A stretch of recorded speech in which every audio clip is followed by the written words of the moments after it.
较明白上帝的心意，是不是？不只是这个样子，各位兄弟，要互咱的眼光接近上帝，要互咱所祈求的合乎上帝的心意，不只是不断的求，爱亲近上帝的话，爱甲咱的信仰的群体常常有团契的生活，爱常常去服侍这个世界其他的人，爱常常亲像耶稣基督的眼光，亲像耶稣基督耶稣基督所做的代志。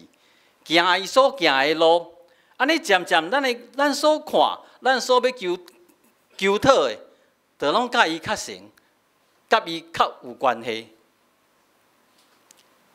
信不信？举个例啦，耶稣若是伫澎湖长大的，喜欢吃什么？海产对不？是不是啦？如果你连水都不敢碰，你会知道耶稣喜欢什么吗？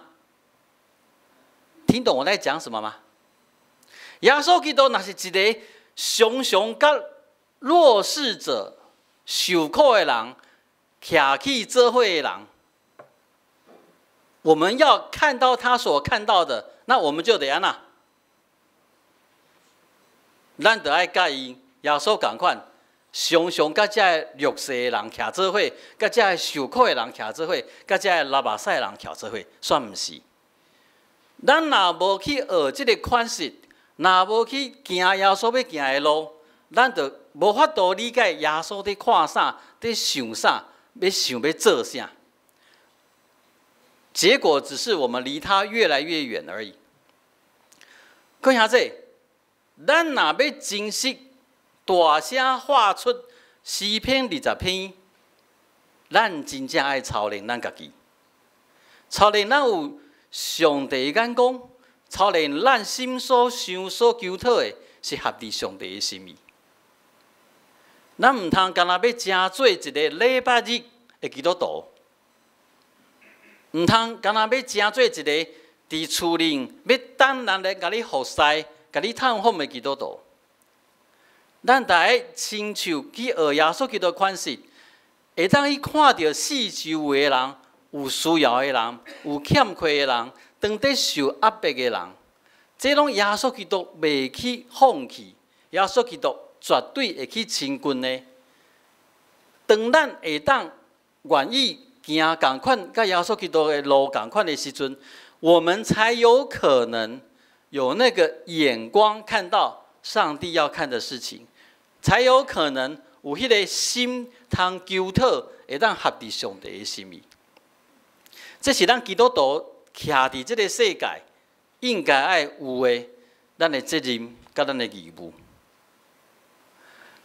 毋忘，咱每一届要念诗篇20篇，要大声画出还是唱诗篇20篇的时阵，咱真正会当反省。会当检验咱家己，是毋是有上帝的眼光，是毋是有上帝的心肠，耶稣基督的心肠。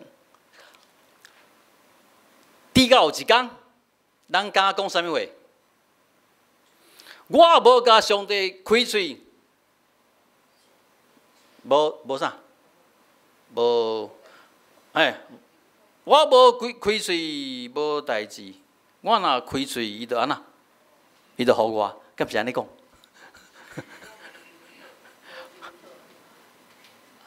台语差，你毋知我咧讲啥吼？我讲我无甲上帝求吼。好啦，我若甲上帝开嘴，伊就互我。这种默契是要建立的吧？嘛，咱正兄弟姊妹有一天，拢有这款的默契。咱同心来祈祷。即成的爸，阮真正感谢你，既然已经拣选阮成做你的囝儿，你的百姓，求你着帮助阮，拢有即款的福气，会当有你所看到的眼光，会当有你心所想，你所介意，阮所欢喜，会当明白。所以当阮甲你同工的时，阮无行歪错。当